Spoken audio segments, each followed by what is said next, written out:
Hello and welcome to Chit Chat and All That with me, Amanda Prowse. And me, still, Penny Dommett. You thinking of changing your name anytime soon? No, I'm still here. What name would you take if you weren't Penny Dommett? Oh, when we were little and we used to play horses in the playground. That's so you. Yeah, I wanted to, we used to gallop round. You're doing the motion with your head like you're galloping. We used to gallop around and we used to use the little ties that we used to wear around our waists, you know, our little belt ties on our dresses. We used to use those as reins, obviously. Yes. Yeah. And I remember that I always wanted to either be called Carol or Linda. Oh, Linda. Yeah, Carol or Linda. I can see you as either. Isn't it? Yes. A Carol or a Linda. I mean, but I hated my name. You know that. Yeah. I wanted to change my name. My daughter-in-law, to be, just jumping ahead there, calls you Penelope. Yes. Well, anybody European, that's where the intonation, inflection, the inflection goes. My Spanish family always do the same. Penelope. I like it. So I'm going to call you Penelope from now on, Penelope. Anyway, where were we? Thank you so much for joining us for a diverse range of topics. As usual, who knows where it's going to go? We certainly don't, let alone you, dear listener. But we are entirely delighted that you've joined us. And you can, of course, catch up on all previous podcasts, if you would so desire, from wherever you do get your listening from. Get your listening from, you know what I mean. Yes, you can tell we're not very technically minded. Not very orally minded today either. I think we've got the wrong teeth in. Yeah, it's all those nuts again. Penny. There's so much I could say, but I'm absolutely not going to. So you stitched me up a bit a couple of weeks ago. Did I? Yes. I mean, you do. You often do. Oh, I know what you're going to talk about. I was very grateful. Oh, you should be. I get a call from Penelope saying, would you like to come over? I'm making homemade pizza. Well, as you know, that is my go-to crack snack of choice. So literally, homemade pizza. I'm in the car quicker than you could say, hold the pepperoni, hold the Penelope, and off I go. So we arrive and it's lovely and we're making homemade pizzas. Oh, and by the way, we're going to go to a quiz after this. What do you mean a quiz? Oh, there's a quiz in the village hall. I've signed us up. We're a team. Well, you kept that a bit quiet. Yes, sorry about that. It's just I wasn't getting you there under false pretences, but I knew the pizza would be a good draw. You know. And also, I mean, you know, you're a very intelligent person. Oh, I don't know about that. Simeon more so. Yeah, obviously. You just wanted him. I was his +1, wasn't I? So I thought, let's have fun. And they were raising money. What were they raising money for? Do remind me. And they were raising money for the village, so Marvellous. That was all lovely. Yep. And it was a very lovely evening. It was, although I didn't realise how stupid I was. That's not true. That is not true. Penny, but can I just say, I do have a point that I really want to raise, and it's been festering. So when you said one of the questions read out by our very, very eloquent quizmaster, who was a little bit bossy. I was a little bit. He is a teacher. I'll tell you what, I was scared of him. I felt like he was. I thought, oh, never had teachers that looked like that in my day. He was very handsome, but also a little bit intimidating, quite teachery, but did keep us all in line. And after several bottles of white and red plonk, which were being passed around, it was probably a good thing he was there. But one of the questions was, what year did Elvis die? I thought we decided it was 1979. And you said 1972. No, 1977. No, it was 1972. Do you know what? I don't even know what the answer was because we couldn't stop laughing for very long. I said, it was definitely 77 because I was 9. Yeah. And everyone went, no, 79. And I went, no, I'm sure it was 77. And you went, I think it's 72. And people were like, shut up, Penny. It's not 72. And on it rumbled. Yes. I still don't know the answer. I've got the feeling, wasn't it? It was 77, wasn't it? Well, probably, which means I was right. Yeah. Well, and I don't like to say I was right, but I was right. Can I just say, at a quiz, I'm going to give everybody a real heads up here. Mm-hmm. If you're in a team at a quiz, you have to just sound like you know exactly what you're talking about. So what you're saying is, Pen, that we have to wing it. Well, no, what I'm saying is, if you sound like you know what you're talking about, then people will go along with it. I've never sounded like I know what I'm talking about. I'm going to tell you, we went to this very highbrow quiz. Highbrow quiz? What's a highbrow quiz? As opposed to the village quiz. Right. We went to this quiz. None taken. Robert and I were in this team with people who really, really knew what they were doing. They knew the answer to everything. One of the questions was, where would you find Arthur's seat? It's in Edinburgh, isn't it? Well, I'm sorry, it's not. Robert managed to convince everyone that Arthur's seat was in Walford, in Albert Square. Oh, he's right. Because, of course, you know, he died and they put the seat there specially One for Arthur, could argue it was Arthur's bench. Well, anyway, obviously they had a few glasses and they thought, Robert's been very quiet all night. Now he knows the answer to this question. That's marvellous. He absolutely convinced them. And of course, you are correct. Arthur's seat is in Edinburgh. Arthur's bench is in Walford. Pen. I love it, though. I love that level of debate. Exactly. Although, talking of Rob and talking of Simeon, before we went to the quiz, you decided to obviously jump in the shower as I arrived. Always a nice welcome. Where's your mate? In the shower. Great, I'll just sit and wait for her then. Sorry about that. Yeah, I don't mind you showering. In fact, I'm always entirely grateful that you do. Glad that you do.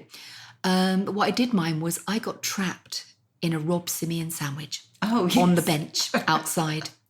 And we sat outside, beautiful, sun setting across the fields. You know, your black Labrador was galloping across through the long grass. It was all pretty idyllic, bucolic. Is that the word? Yes. It's quite bucolic.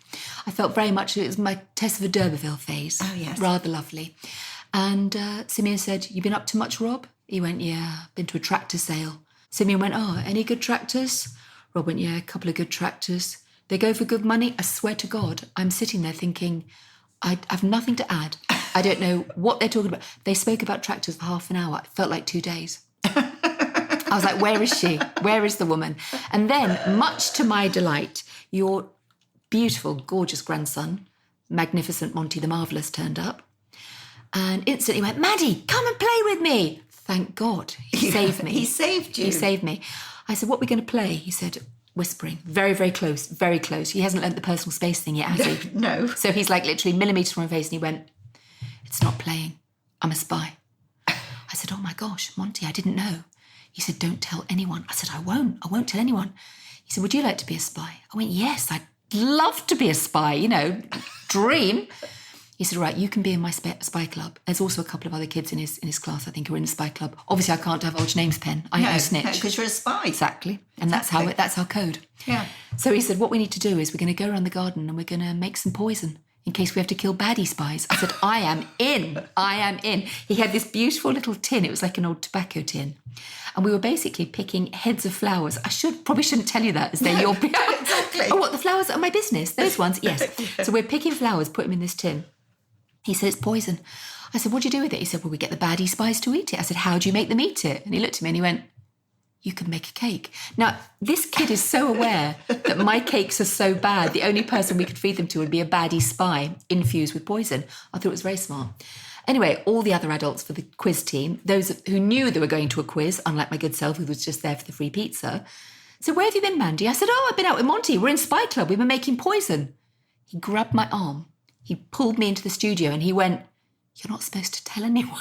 And I went, "Oh my God, of course I'm not supposed to tell anyone." You would be the worst spy ever.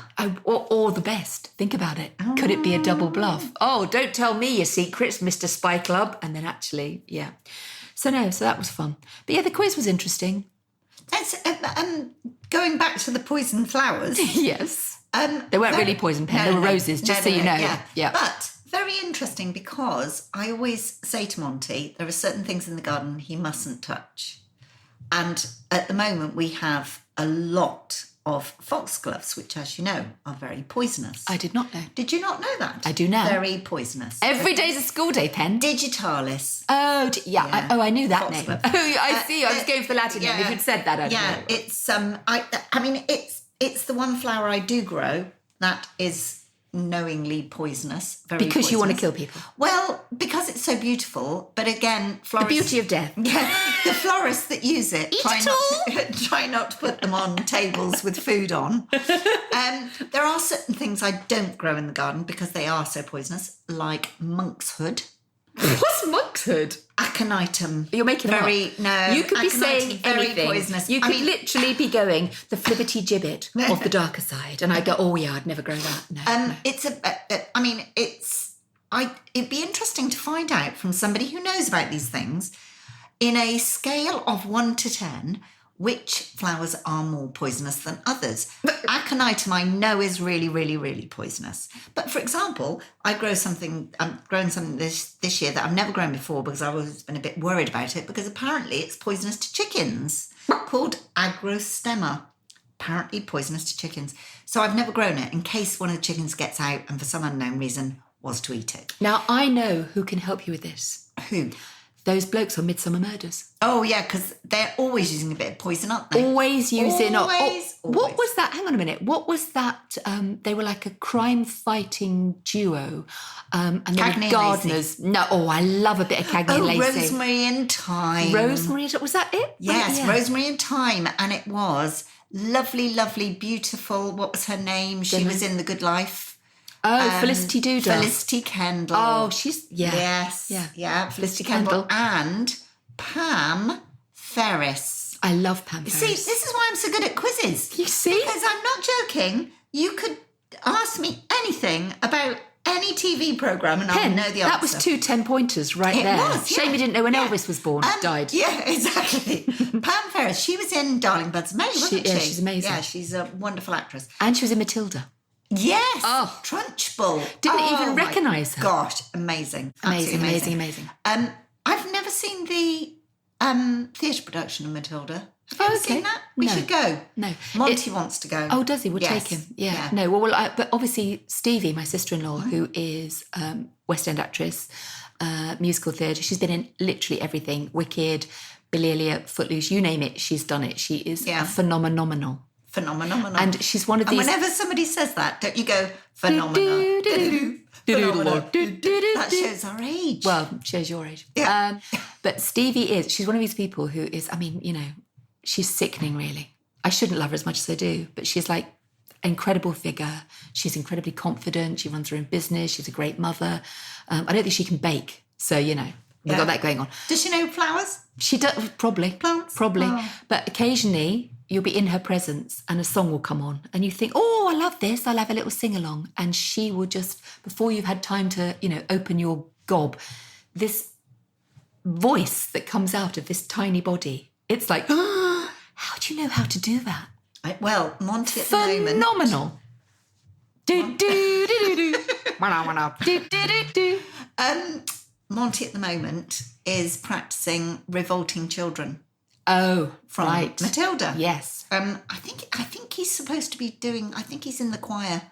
They might be doing a play. Yeah. No, or something. I think he's in the choir. They're doing a little show because he's got to practice his first piano piece for the show. Amazing. We're doing Yankee Doodle. Obviously, as you do. Went to town. Yeah. Riding on a donkey. I actually looked it up because he said, "Who was Yankee Doodle, Granny?" Isn't the internet a wonderful thing? Rich, Penny, it really is. And that's all we've got time for. Thank you very much. And we'd like to leave you with that message. The internet is a wonderful thing. So last week you said, rain's got stuff in it. Yes. That was my favourite phrase. This week's favourite phrase is, isn't the internet wonderful? Honestly, you're sounding more and more like my nan. You're turning into my nan. Nurse, I'm finished. This is you. Honestly, I said to Monty, we're going to look that up, Monty. Who was Yankee Doodle? Do you know? I bet you don't know. I'm guessing he was kind of like an American postal delivery person. I don't know why I think that. Yankee Doodle was something to do with the American Civil War. I know he was dandy. Yeah. And apparently, now, see, I'm not very good at remembering things. Apparently, it was being disrespectful to that song is being disrespectful to the English for some reason. Well, what were they doing in the American Civil War? Pen. History is not my strong point. Trust me, we were the baddies. Yeah. Because something about, do you remember Feather in His Cap? Yes, and called it macaroni.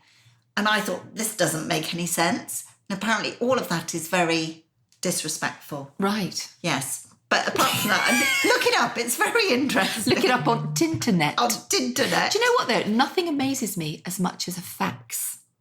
A fax. We used to do loads of faxing. Weren't faxes wonderful? I remember the first time I saw a fax. That noise. Zzz, zzz, zzz, and it comes out and it was, actually, that was more dot matrix printer, wasn't it? Yes. Apologies. No. Yeah. But the fax machine as well on that paper. Yeah. And it used to fade.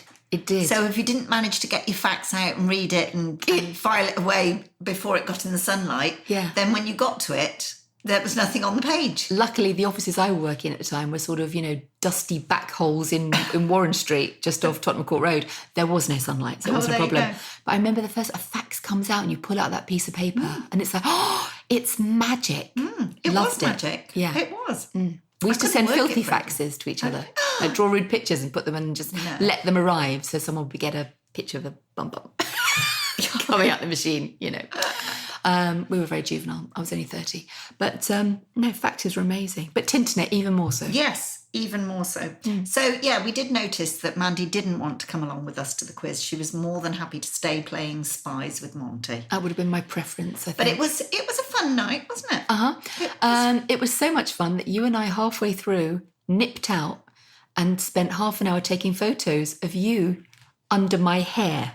But also, hair sharing. Yes, hair sharing. But also, anybody that has not had the benefit of living in a village where there is a village hall, you, of course, don't have a toilet in the village hall. Of course you don't. You have to go out of the village hall. Get the key. Round the back. So we were giggling, weren't we? Round the back. I wasn't going to tell you this, but I had a bit of an incident. You know that really embarrassing moment where you go into a loo just for a wee-wee and someone else has done a plop-plop. And then the person who's coming in after you thinks it's you. Well, I have to say, so I have to tell them that it wasn't me because I think that's the best thing to do. Not that man that passed us. Yes. No. So he walks up to me and says, are you enjoying the evening? Because obviously it's a village hall and we're all chit-chatting like we've known each other forever. And I went, yes, I'm having a marvellous time, thank you. Although I would like to say that I think Elvis died in 1977, but my good friend is disagreeing and saying 72, but she's wrong. And he went, right.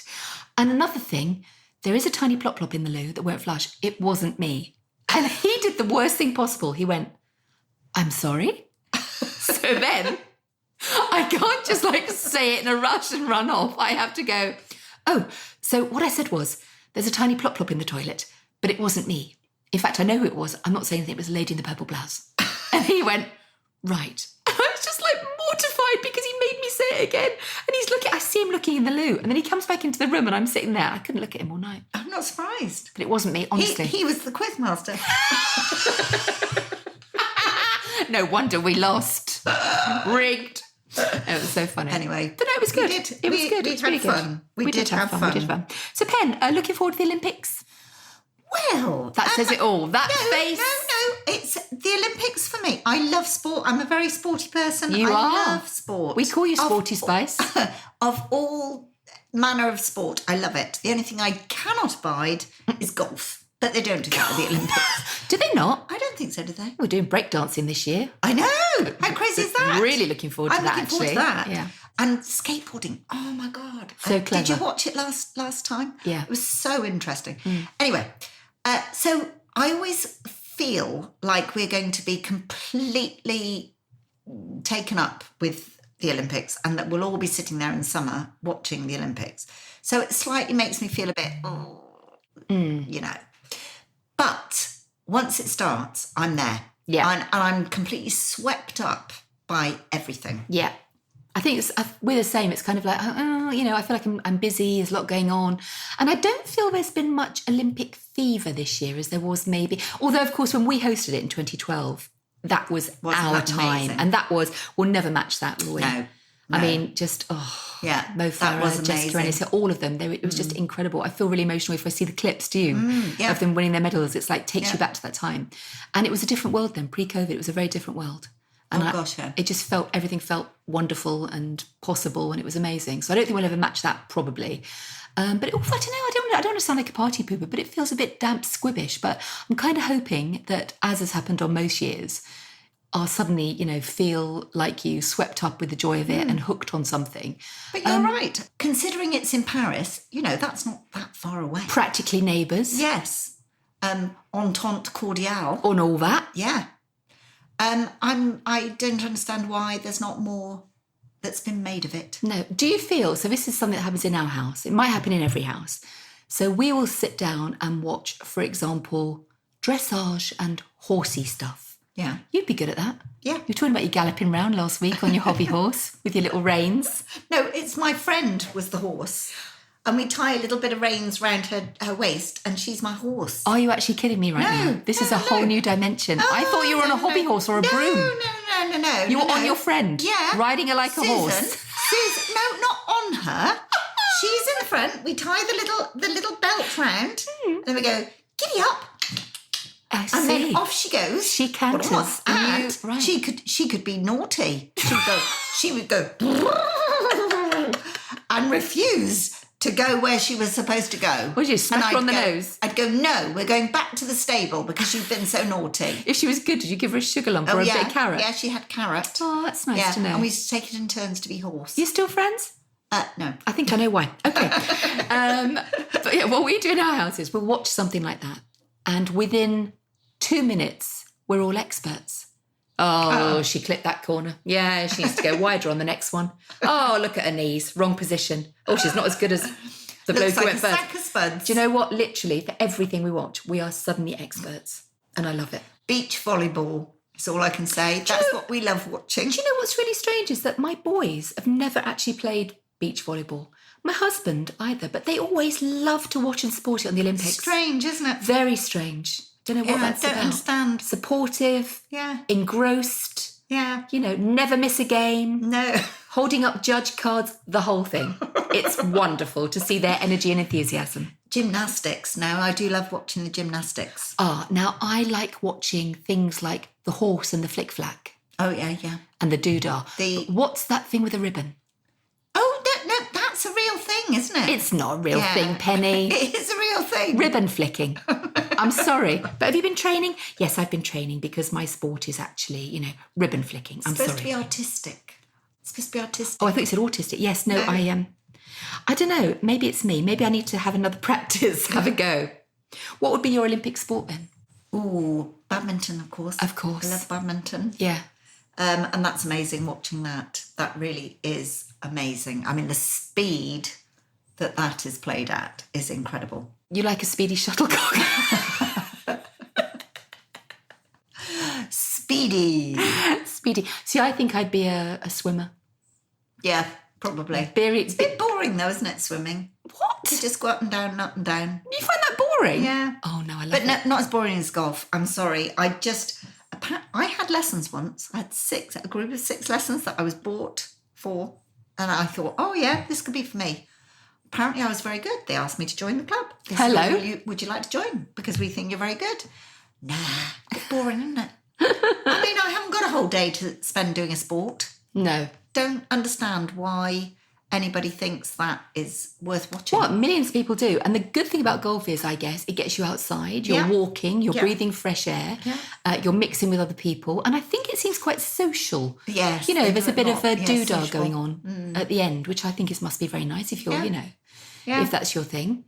But swimming. Yeah, it'll be interesting, won't it? Do you watch because you want England? No, not England. Because you want Great Britain to win? Or because you just want to watch the wonderful excellence? Yeah, I think it depends. So sometimes I'm very much root for the underdog. I'm one of those people. So you are the Cool Runnings watching. Yeah, so actually, Jamaica. yes, Team GB. I mean, no.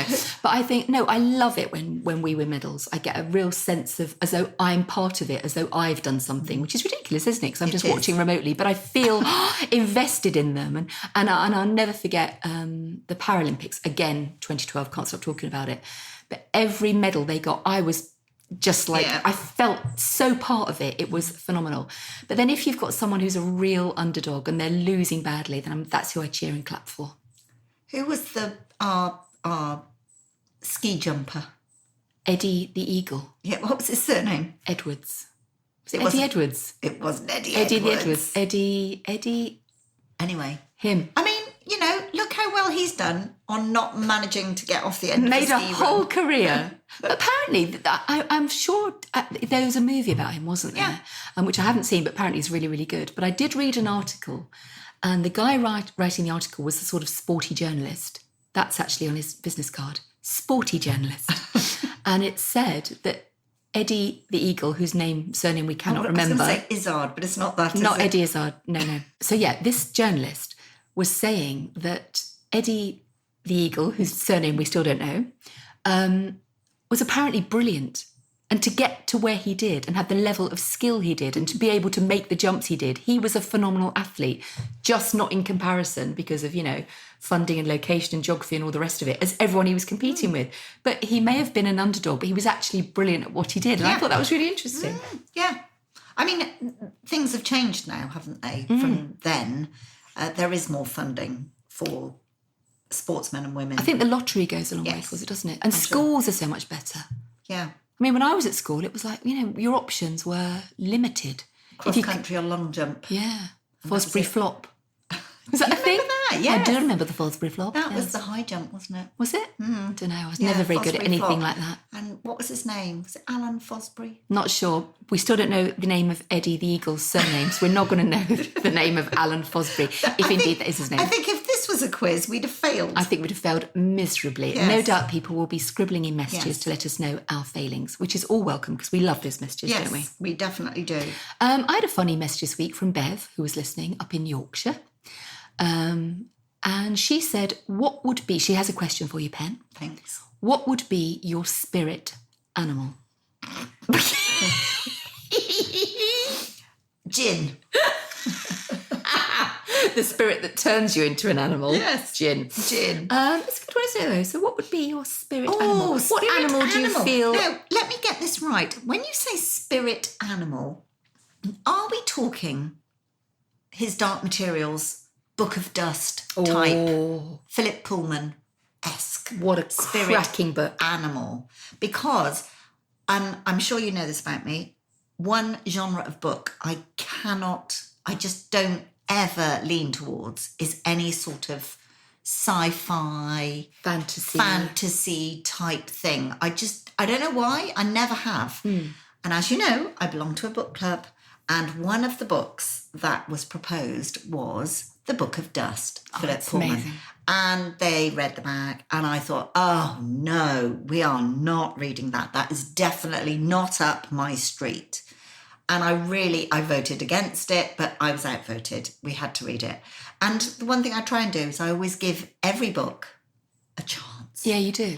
I couldn't put it down. I could not put it down. And I wanted to then read the other ones. But the thing that fascinated me was the spirit animals. Yeah, amazing. And how they sort of appeared. And it was almost like you totally believed it. Didn't question it, did you? Didn't question it. No, that's clever. It was so clever. Yes. Loved it. So, spirit animal as that, I would probably be, probably a fox. Oh, you'd be a fox? Well, because you know me, I love the woods. You're like, yeah. And you're that's bear and obviously you're red and you have a very bushy tail. Yes. But can be fierce. When fierce. aroused. Can't we all, dear? A fox. Well, I think I'd be a fox, yeah. Very maternal. Have you told your chickens this? No, because I'd probably protect them. You'd be a kind fox. I know my limitations, Would you? They will say that. And with the electric fence around them, I know I wouldn't go close by because I'm not at all adventurous. I think all foxes say that until they sniff that little nuggety armpit and think, oh, I'm getting in there for a good... I heard an amazing thing yesterday. Sorry, this is slightly off at a tangent. You surprised me. Chickens. I was talking to somebody who said that one of their chickens had been taken, and I went, oh yeah, fox. And he went, no, badger. Oh, Have you ever heard that? Do you know, I have, only because, and this was quite new to me, next door, farm next door, they have a sort of a portable chicken coop. It moves around their paddock. It's quite clever. And yeah, apparently badgers had been digging underneath and trying to get to the chickens. Well, but how you know it's a badger is because they only take one. If it was a fox... They're not greedy. Well, if it was a fox, they just decimate the whole lot. They kill the whole lot. Life in the countryside, Pen. And only take one. You know, they can only drag one off. They select the but prettiest. They actually do kill them all. Yeah. Badgers just take one and go. Badgers, I didn't realise how big badgers are. Well, We've had quite scary. a few, and I've seen them, and they're massive. Yeah. I mean... they look like they want to cuddle. They look like they want a big old cuddle. It's not Mr. Brock. Oh, No. I'd love to cuddle a badger. Oh, I don't think you would if you saw their teeth. Oh. When we had our little Jack Russell digger... I love digs.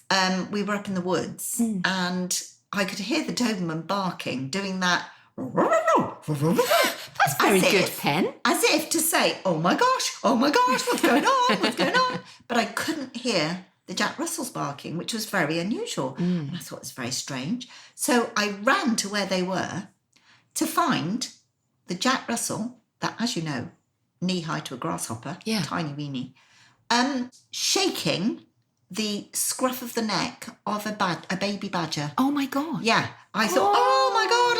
Awful. So that's why the Doberman was hopping around going, oh my gosh, what's going on? Yeah. All I could think was, oh my God, somewhere there is going to be the most massive mother badger about to come out. You mother badger. And eat my Jack Russell for dinner. So I was trying to get the Jack Russell to drop baby badger. Oh. Managed to persuade him. This is the stuff of nightmares, Pen. This took a very dark turn very quickly. Managed to persuade him to drop said badger. Baby badger, of course, they're really tough badgers. Baby badger shook himself down, waddled off. Flick the V's. Yeah, and waddled off. Leaving me to scarper real quick because I just knew if there was a baby, there's going to be a mother somewhere. If it was going to kick off, you did not want to be around. I did not want to be around. No. So we rushed off. Rushed off. Anyway, where were we going with this? Spirit animals. Oh, spirit animals, yes. So I think I'd be a fox. Okay, so my spirit animal would be a fat, lop-eared house rabbit. One of those lovely cuddly ones. Real fat ones with really big ears. We could make a jumper from you. How? What? Angora. Oh, is that what Angora is? No, Angora's wool. Yeah, but from a rabbit. You don't get wool from a rabbit, you nutter. No, Angora rabbits. What? Oh, excuse me. Is this a quiz question? Tinternet. Let's get the Tinternet out. How do you get wool from a... You brush them with a special brush that gets the lower matted... I am not going mad, am I? It is an Angora rabbit, yeah. You brush them with a brush. I'm doing the actions. Well, of course you don't, because you... You do. What, in that case, why don't you do it to dogs? Well, you probably can have a dog jumper. Or a cat. Yeah, but... No, or anything. Angora rabbits. No. No, they are. They're rabbits. It's a sheep pen. No, you're thinking of... sheep. Mohair. Wool. Mohair? What? Mohair. Mohair is... wool. Yeah, but it's from a... No, wool only comes from sheep, doesn't it? No, it doesn't. It does. It's like wood only comes from trees. No. Right, we need to Well, investigate this. Penny, do you know we're going to settle this? What? We need Arm to do a wrestling. quiz. Arm wrestling. We do thumb wrestling. Arm wrestling, for sure. We need to find out, don't we? Yeah. But I just like the idea of being a rabbit. When I'm right... What, am I going to have to do a forfeit? Yeah. Name your forfeit. I want you to do an hour's yoga with me. Oh, Jesus. That feels like a step too far. Half an hour. Okay, half an hour. 35 minutes. That's my final offer. Did I tell you where I'm going next Wednesday? Yoga? Yeah. How did I guess? But it's in a cave. Oh, for God's sake. It's called Yoga Cave. Are you making it up? No, it's in Bath. How do you find in the these dark. things? In the dark? In a cave? 32 degrees. I would not be doing that, Pen. Oh, my gosh. You're going to be bent over in the dark and you're going to... No. Who are you doing it with? Oh, just me and a nice man I met on the internet. His name's Roger. He's bringing sweets and his puppies. I can't wait. Penny, listen. This is really important. When I'm busy doing my yoga, I'm going to be giggling and they're going to say, shh. Roger can't concentrate. Listen, I'm gonna have to find my friend on your phone. I'm gonna have to give you mace and a rape alarm. Literally, I'm worried. Don't go into a dark cave with a man who's told you we can do dark yoga. That's just really weird. No. I'm worried. It's going to be wonderful. I'm really looking forward to it. You weirdo. Well, at least we know we've got material for next week, because I can't wait to hear all about that if you make it home in one piece. And if you don't, Pen, it's been an absolute pleasure knowing you. Can I have your Shakti mat? Not really. I don't want it. What would you want? What would you like me to leave you? Of yours? Yeah. Pippin? Yeah, you can have the dog. Yeah, I think Pippin. Oh, your pendant. Oh, yeah. Perhaps not. You said anything. Oh, I see. You can have anything from this range. Basically, a Bic, an old candle, some of my socks, and a bag of bloody seedlings. Nothing of value. Thanks, Pen. Yeah, Now I know. I'd leave you a sculpture. Oh, Jesus, no. Not one of these sculptures. Anyway, we digress. Spirit animal. So you're going to be an Angora rabbit. Or just a lop-eared rabbit, because I think I can sit on the sofa, eat all my favourite foods, like seeds and nuts and carrots. Do you get why people have rabbits as pets Yeah, indoors? totally. I've got two friends who have You indoor haven't got two rabbits. friends. That's not true. You got one friend. Acquaintances. I know them a bit. I met them. They have indoor rabbits. Yeah, well, it's just as lovely to cuddle as... So my Frenchies are quite don't they rotund. poop? Rabbit poos are so tiny. They're like It revels. still gets into your toenails. What are you doing with your rabbit poo if it gets in your It's on the toenails? floor, isn't it? When if you don't And you clear would it up, stand in it. they go in a little tray like a cat. They don't. They do, of course they do. You train your rabbit. Train a rabbit. You train your rabbit to poo in, or you just take it out like we do with the dogs to go outside and do their little rabbit poos. But rabbit poos are so tiny. I tell you what, that one that was in the loo at the quiz was bigger than that. I'd say it was like a walnut. I thought you meant rabbit. I thought you meant there was a rabbit in the loo. Sitting in the corner. Poo I had to tell the man about. It was like a walnut. Oh my God. Oh my gosh, Pen. And there we go. On that rather delightful note, we've come to the end of another episode. Thank you so much for tuning in. You can, of course, catch up on all of our podcasts, all our previous episodes from wherever you get your podcasts. Tell your friends, give us a little follow. I'm just filling while Penny is crying because I know she wants to speak and I'm just giving her a moment. Honestly, I mean, we talk about going from the sublime to the ridiculous. I know. Talk about lowering the tone. I know. We need I a know. poo-free zone next week. We do. You have got a bit of a potty. I have got a potty, yes. It's because I have a sense of humour of a 6-year-old. You do. I do. Things like that make me probably, fart. Make yeah. me fart instead of laugh. Things like that make me laugh, not fart. Probably that as well. Probably that as well. Oh my God, Penny, just say This is why goodbye. you get on so well with Monty. Because he's 6. It's true. And you both have the same sense of humour. Oh my gosh. Anyway, Penny. it's been so lovely talking to you. It really has. Honestly, you can catch up with other less ridiculous episodes. If you can find one. If you'd like to. But do subscribe, do follow, do message us. Tell us all the answers that we've asked for. There are many. There are many in this episode. But thank you. And yes. Until next time, take care. Bye.